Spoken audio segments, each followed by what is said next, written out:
Have you ever rewatched a piece of K-pop content from before 2023 and realized something has changed? Back then, you only focused on the idol, but now... What was that? Okay, James. We realized that, wait a minute, Bada Lee is in the background. And once you see her, you can't unsee it. And now, you're focusing on her. Most of us got introduced to her as the mega viral dancer choreographer from Street Woman Fighter 2, which in my opinion is the best season. But before this, only a niche audience will know her. Otherwise, she would just be another K-pop backup dancer. Or when they come across a project she choreographed, they wouldn't have thought twice about who made it. Just, yeah, great choreography, and move on. But after her breakthrough, we want to see her more than the idols. We immediately recognize her choreography. Out of all the talented, attractive, even more famous dancers who came on that show, how come she's someone who went from not a lot of people knowing to everyone freaking out about her? Yes, of course, her skills says it all. But do you think she would be as viral if this version of Bada came out on that show? Probably not. I would argue that it's all supported by personal branding. Personal branding in the entertainment industry could really make or break an artist. Katy Perry had one of the most successful pop careers but started flopping once she rebranded into a different persona. She is still a great singer, still a great musician, but people no longer resonated with her brand. Zara Larsson wouldn't have known much about her or her music before, but once she leaned into the aesthetic of a viral meme that used her song, she is now all over my feed. And from that rebrand, people then started learning about how talented she is. Now switching back to the dance industry, if you're starting out and you've begun to figure out your style, and you're thinking about joining a global competition or uploading content to get your name out there, you dream of that dancer's life, where you get flown around the world to perform at events and teach classes. But what you need to remember is that you are now competing against thousands of other dancers from all over the world, and they're all on the same screen as you. How do you stand out? Personal branding. And Bada Lee is one of the best examples of a dancer mastering the art of personal branding. Welcome back to the Dance Study. I'm your host Mel. These are all my accreditation. If you've seen my previous video, you know that I'd like to go in deep into the business, marketing, and culture of street dance. But I thought in this video, we're going to do a little bit of a lighter topic where we're just going to talk about how we stand out in this market as a dancer. So, who is Bada Lee before her breakout to fame? From everything I've found, she really could not be more of a normal girl. She wasn't the dancer who started training seriously at the age of 5 or the one with enough conviction to drop out of school and go all in. She went to high school and joined a dance class, which is honestly really relatable for most people. Even for me, I didn't dance properly until my first years of high school. She trained under Girin Jang and later joined Just Jerk Academy, which if you don't know, Just Jerk Crew was originally an all-male crew. This is most likely where she got her dance style from, which is more of a masculine style of choreography. Before going on the show, it doesn't seem like she had a specific aesthetic that would make her stand out, unlike other dancers who has some specific sense of style. And that's probably why, even though before Street Woman Fighter, she had worked with some pretty iconic artists, her name wasn't really breaking through to a wider audience. She was known, but only to the people already in that world. Without that distinct visual identity, she was talented but not yet recognizable in the way that sticks. But coming up to her appearance on the show, she was able to curate a style that she's become iconic for. In the Korean beauty standard, Bada is a bit of an anomaly because of how tall she is, which is a typical characteristic that is often associated with male physiques. But rather than fighting against it by trying to soften herself or even going hyper feminine to fit in the mold, she just kinda leaned in. She took what made her different and built an entire style and persona around it, which is exactly what we now recognize her for. At the same time, she doesn't reject femininity entirely either. She's not so far into the masculine end that any feminine attribute would feel out of place, the way that it might be with a crew like, for example, Wolflow. And that balance is actually a smart move, because that means she can work with both male and female artists and cater to both audiences. Because of that, she already has a strong dancer persona that she built when she entered the fighting zone of Street Woman Fighter 2. And now, let's break down the elements of personal branding that she showcased during the show that made her stand out more than other contestants. Number 1. Fashion. If you're going to appear on a stage, let alone the one on TV that would be broadcasted to millions of people, you would want to be prepared. Fashion and costuming has always been a big part of dance. Having an iconic costume can really make your performance more memorable, often even part of your choreography. But what does it mean when it comes to Street Woman Fighter? This is not the show where you're just broadcasted only during your performance, but also during your individual moments. So having a strong individual sense of style for a show like this is really important. When she came in, she already had her iconic long Oreo or this black and white stripes hairstyle. I mean, it's a pretty common hairstyle in general nowadays, but within that competition, she was the only one with that hair. With so many of the other girls going blonde, hers was one of the more distinctive looks in the room. With her wardrobe, she also leaned into the masculine more than the feminine, wearing oversized jersey or using a razor outfit as the bebe signature. In an all-women competition where dancing and also presenting in an outfit that is more sexy or feminine is more common, Bada stood out with her masculinity, which also communicates her persona and her dance style. This might feel superficial, but think about it. As a dancer, your body is a vessel for your art, so it matters what you put on because it can either enhance your movement and performance or stiffen it. A popper needs clothing that shows the pop. A whacker needs to show that alignment, and a hip-hop dancer needs fabric that shows the groove. But beyond the functionality, it can also tell a story about your dance, your movement, and who you are as a dancer. What is the thing that makes you specifically stick out from anyone else doing the same style? Are you a popper with an unexpectedly whimsical grandma core wardrobe? Are you a whacker with a classical element and dance background? Or are you that masculine girl who might steal your girlfriend? And that brings us to the second point: fabricated dance persona. After her famous smoke choreography and battle moment went super viral, the public is freaking out over her. While the male audiences love her style of dancing, the female audience, well, they want her to be their boyfriend. Yes, not a girlfriend, the boyfriend. Masculine women have always existed, but what's changed is how they're now perceived. There has been a real cultural shift in the last few years where straight women find that energy to be actually attractive to them. I could also argue with the rising influence of the I hate men narrative in the media might contribute to women being tired of crushing over men who turn out to be evil. Instead, they start resorting to crushing over masculine women, with comments like, and I quote, "She is for the girls," becoming more popular. The jokes around her coming from women started sounding like, "I'm a straight woman, but I'm attracted to her." I have never questioned my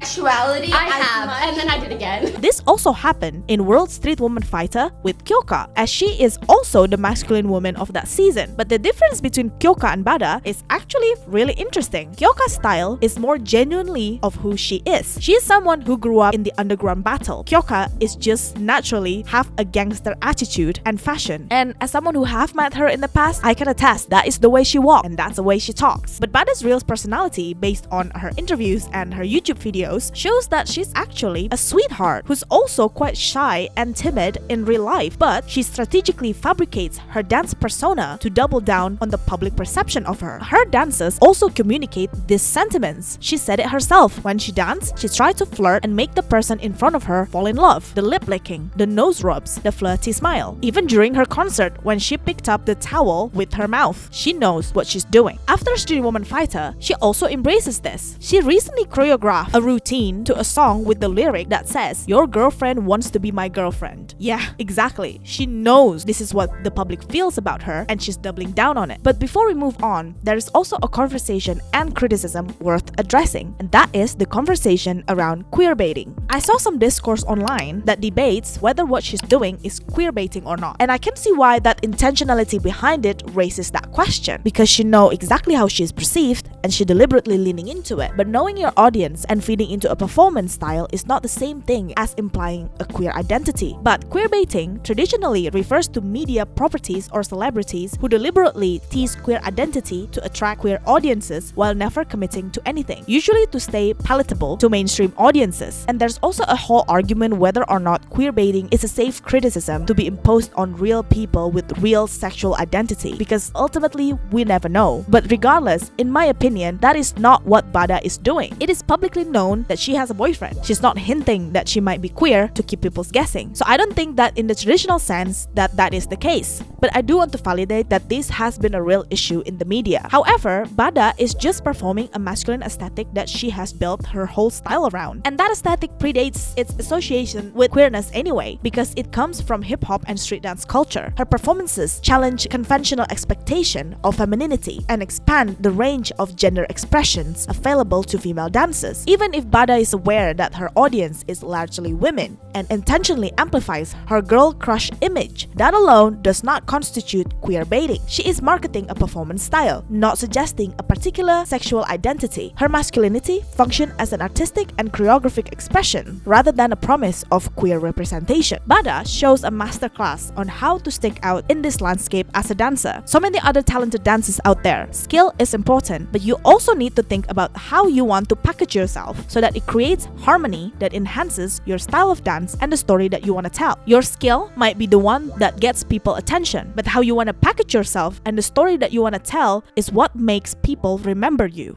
Granted that Bada's dance persona and fashion are far from original. She's not the first woman to dress and dance that way. But how come her presence has the most impact? If you want to understand why it works specifically for her, it also comes down to knowing your audience and the environment that you're in. If you're a dancer who wants to earn money professionally at some point, you might want to start considering what kind of environment that you want to make your money in. Because then your personal branding strategy should be shaped by that answer. Going against the grain might not always be the right move. If you want to work as a backup dancer in the music industry, for example, you actually might want to go with the grain because you want to be versatile, fit as many briefs as possible, and make yourself easy to cast across different projects. But if you want to be known as a choreographer with a specific style, your strategy looks completely different. You still need to work within what the industry understands, but you also want to stand out against other choreographers working in that industry, as well as making yourself an obvious choice for a certain kind of project. Bada is a choreographer working in K-pop, and that is a completely different world from being known in dance battles or dance competitions. The people watching her are not primarily people who follow dance competitions. Her audience are people who watch K-pop, and in that world,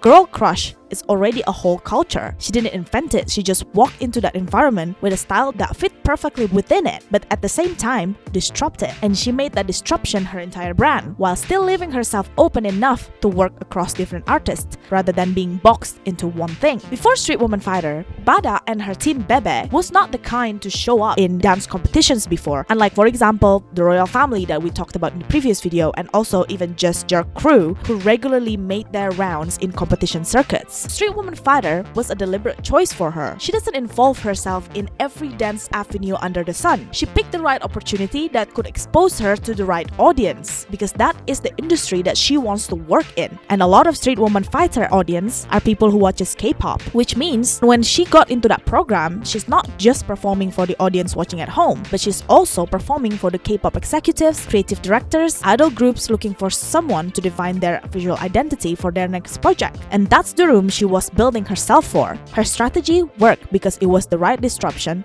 in the right environment. So if you're a dancer who's figuring out your branding, maybe start there. Who do you actually need to notice you? And what does the audience in that specific world respond to? Know where your money is. Then figure out whether your environment needs you to fit in or stand out. And also make sure that you don't just say yes to every opportunity that comes your way, but you pick the opportunity that will open you up to the right audience. Number 4. Building a personal connection. Once you had a viral breakthrough, this is what a lot of dancers usually struggle, to keep that momentum and attention. Once you capture people's attention with your skill, package harmoniously with your personal branding, which is what people will remember you by, what will keep the longevity of people's awareness, or traditionally in marketing is what we call brand awareness, and that is by building personal and emotional connection to your audience. This is what will give a reason why people should still care about you and about Bada outside of the smoke choreography on Street Woman Fighter. This is something that a lot of dancers and even crews often lacks, because people in this landscape are really focused on building their skills and chasing wins, that they forget if they actually want to make a living from dance one day, skill is only part of the equation. You also have to think about how you market yourself, how you package what you do, and what story you're putting out there for people to connect with. Taylor Swift built a very loyal fan base because of years of building that connection with her fans,